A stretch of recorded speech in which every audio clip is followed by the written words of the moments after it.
Alright, so nasa Adobe Premiere Pro tayo. Ito yung ginagamit kong software pag nag-edit ako ng video for my YouTube channel. So makikita ninyo, ito yung aking background music. Hindi siya singhaba nung aking video na nagawa. So gagawin natin, click natin yung mismong background music. Right click, add clip in Adobe Audition. So dalawang software yung gagamitin natin. So let's wait. Open.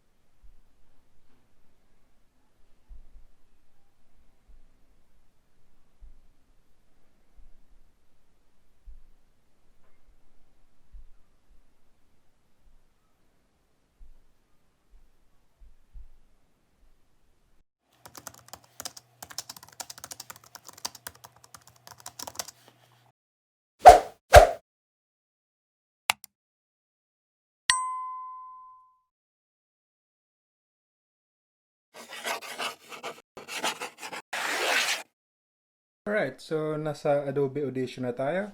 So first thing to do is Command N. Okay, write anything lang. Okay, pag hindi nyo alam yung controls, so punta sa File, New, Multitrack Session. So Command N or Control N for Windows. Okay, next is kunin natin yung file, drag natin siya sa timeline. Alright, next punta sa Properties. So this is Properties. Next punta sa Remix. Enable Remix. So wait nyo.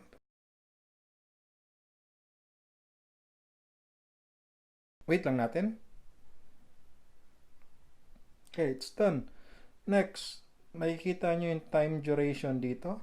So, target duration. Dapat alam nyo yung gaano kahaba yung length ng video ninyo. So, yun ang ilalagay natin.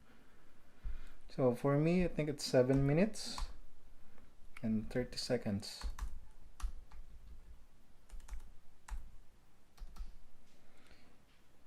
Hit enter. So, hintayin lang natin. And it's done. Kung makikita ninyo, ito na yung mismong timeline. So, it's seamlessly. Makikita nyo yung mga cut ng mga dugtungan. So, pag plinay natin siya, itong kanyang audio.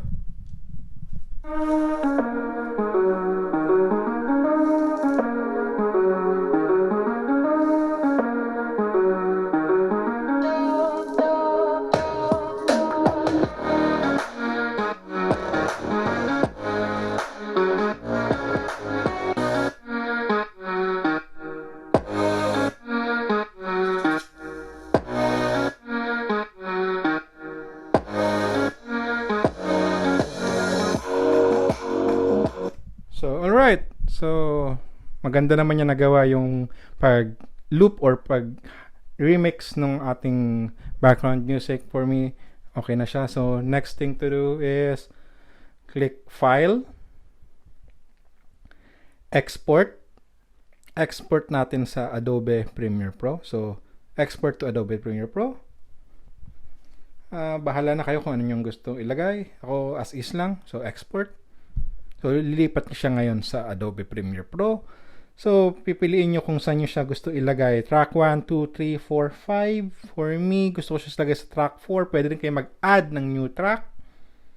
Okay, select natin. Audio track 4. Hit OK. Blum. So, kung nakita nyo, yan na yung music natin before. This is the music natin after. So, mas mahaba na siya. So, ganun lang po kasimple mag-loop ng background music para sa inyong YouTube video. So, regardless kung gaano siya kahaba, pwede nyo gawin yan sa Adobe Audition. So,